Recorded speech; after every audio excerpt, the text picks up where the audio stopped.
Hello, my name is Peyton Voorhees. Welcome to my wrap-up video about my embedded field tutoring experience this semester using Success for All curriculum for reading diagnosis and assessment. My student was named Paxton. He was a first grader at Puglisi West Elementary. I don't have demographic information listed on this slide because I was not given any, although from observation, I observed him to be Caucasian, and I knew from being involved within the tutoring experience, of course, that he had been marked for needing some level of additional reading instruction. Some of the things that he enjoyed were sports, Legos, which they would play with during the STEM lab I often picked him up from, and he liked spending time with his sisters and his niece on the weekends. He talked about playing with them on the weekends, and one time told me about visiting his sister and helping her take care of his little niece. These are the results of the first assessment.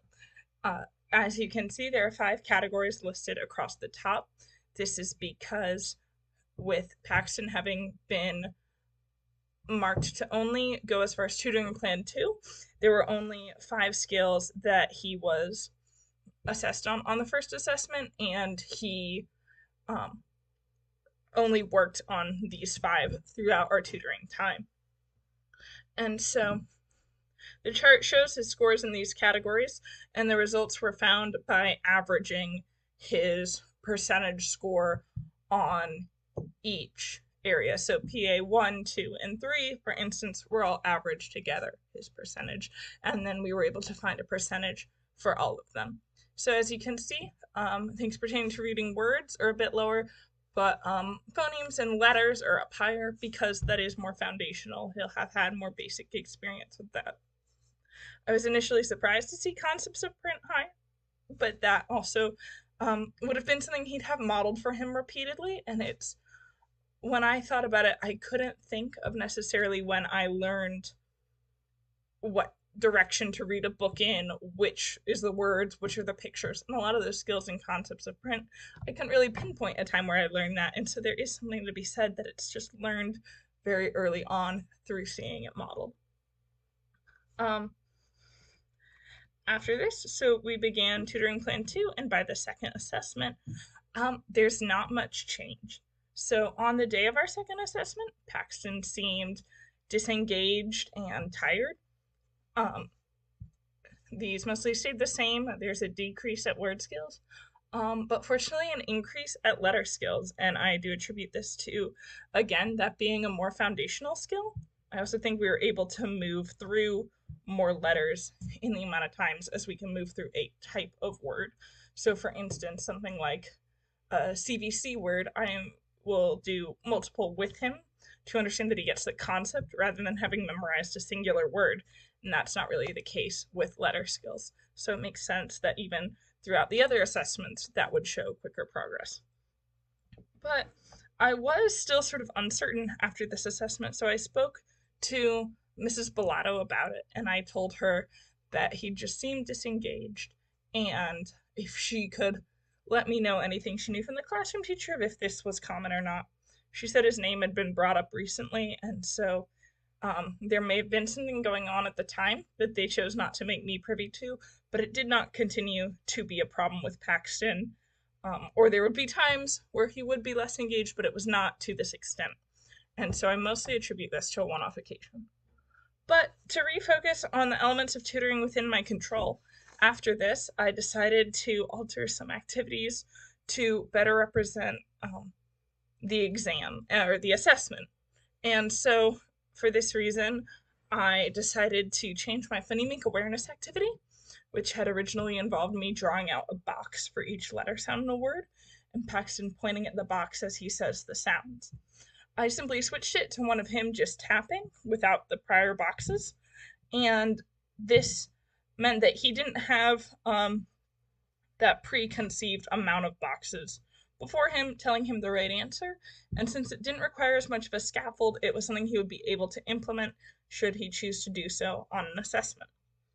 And I believe that there were positive results to this because, as you can see by the third assessment, he had mastered phonemic awareness, although I did not did not take note of him tapping them out during the assessment. I think that there's still maybe the foundational nature of phonemic awareness, and also this change has something to do with it. He also mastered concepts of print. And so I think that this confirmed that there was some truth to both of my concerns. The introduction of strategies that could be more useful on the assessment was helpful, but it also did seem as though his behavior during the second assessment or the first reassessment was simply a one-off occurrence. So I did decide to keep a lot of the activities the same because of this increase. However, were I to do it again, I might have changed my word skills activity or changed how I implemented it, but I will go into that a little bit later when I talk about my chosen strategy that I want to address. Additionally, between the second and third assessments, one of the things that came up is that I was teaching vowel blends, which are often challenging in and of themselves.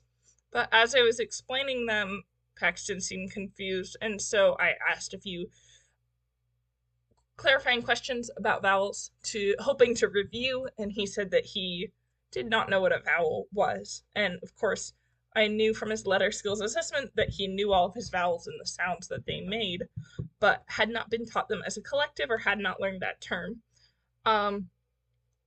So I did my regular letter skills activity of writing out letters and then having him identify them when I gave him a sound and pointing to the correct one. But I did this with all the vowels, and this was 6 as I included Y and used the vowel sounds that Y makes. And I normally do 4, but because I knew that he knew all of them already, I felt confident doing more. And really my goal in this was not so much to teach them individually as I had been doing before, but to teach that all of these sounds that we're doing today are a group that go together that have common characteristics. And after that, he did seem to still show some improvement, and vowel blends were still tricky, but I was able to better communicate with him to explain them. And so the results of our final summative assessment are as shown. The mastered skills, of course, remain so, but there is also an increase in all other areas.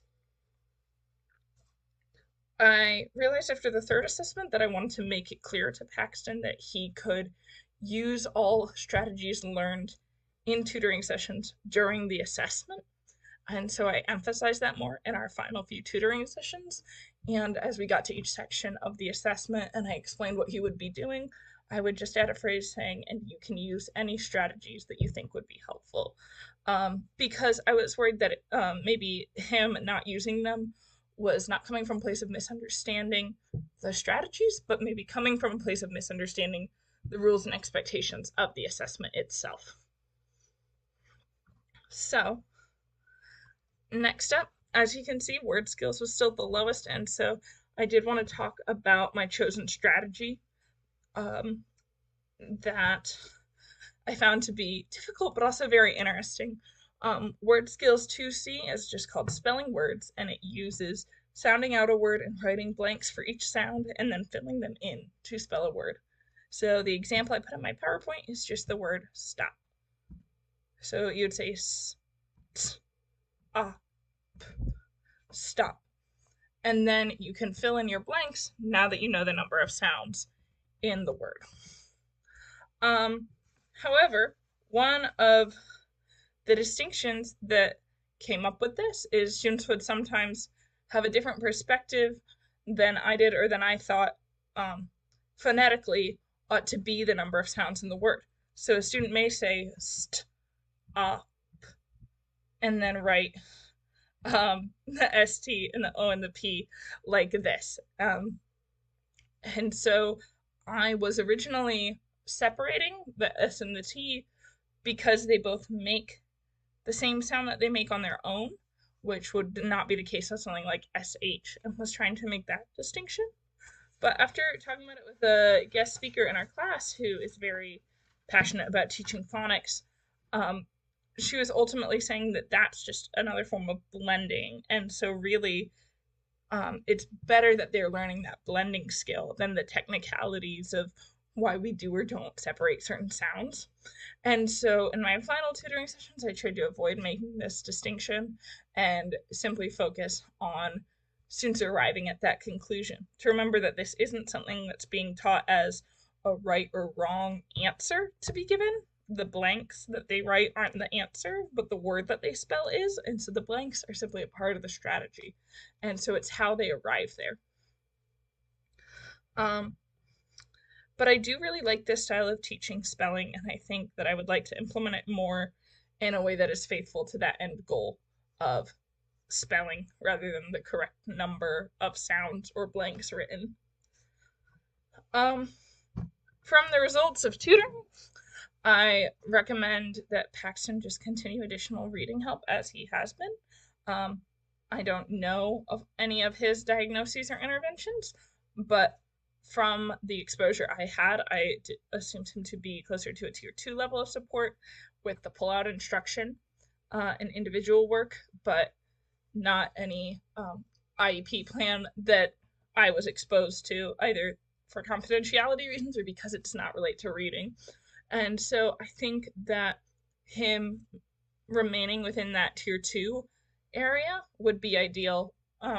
Firstly, because of the progress that we made, and secondly, because where there was not being progress made during this, I was able to pinpoint a reason within my instruction rather than it being progress not being made sort of for an unknown reason. And that I would say would warrant some testing. But again, because I was able to pinpoint why there was less progress being made or there simply was progress being made, I personally would not recommend any further assessment unless there is, as there very well may be, other information that I do not have. Secondly, I want to talk about some research articles that we did during our campus course and how that helped me during my embedded field. One of the ones that we talked about was about trauma responses. And while I did not find this to be the case with my student, when I was initially concerned about his behavior during one of our assessments, it was just something that made me consider looking a little bit deeper. So I would try and ask more about his weekends to get a feel for how he talked about things at home, and would see what he was willing to discuss with me or not. And I also, of course, tried to be patient with him, tried to ask him if there's any particular reason you're tired today, if it's been a hard day, and he would give me varying amounts of answers, which is understandable for the level of relationship that we had, which is why I did, of course, also bring it to Mrs. Bellato so that that could be dealt with at the appropriate level.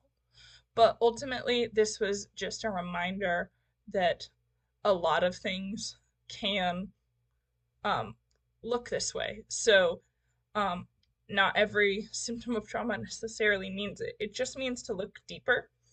And so that was a great way to learn that lesson and talk about what is the next step of having identified a warning sign. And so, off that note of just how I tried to build relationship with him, another thing that came to mind was our article on Catholic educators within the public schools and the way that a good student-teacher relationship ties back to modeling virtue for students.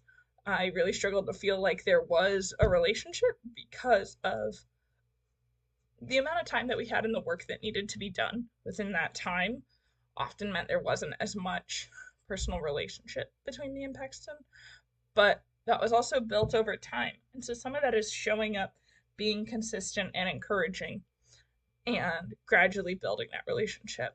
And so I was really glad I didn't give up on that because I really did see it change between our first and last day. Some new ideas I have from this experience, they've been talked about a little bit, but firstly, that importance of student-teacher relationships plays a role in a student's desire to succeed, gives student positive outlook on learning, and teachers' attempts at discipline are more effective.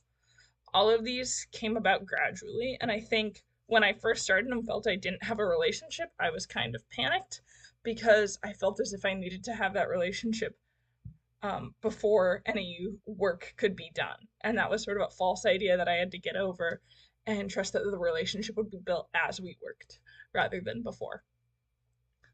Which uh, leads a little bit into understanding the end goal, especially with something like Success for All, where you're implementing another program. Understanding the end goal of student success, like I already talked about with the word skills activity, um, not losing sight on technical details like the technicalities of phonics, but focusing on what a student will be able to accomplish, the strategy that they will be able to implement for their own success, rather than that they implement the strategy in some perceived ideal way. And with that, I would like to thank you for watching and for the opportunity to have this field experience and learn from it. God bless.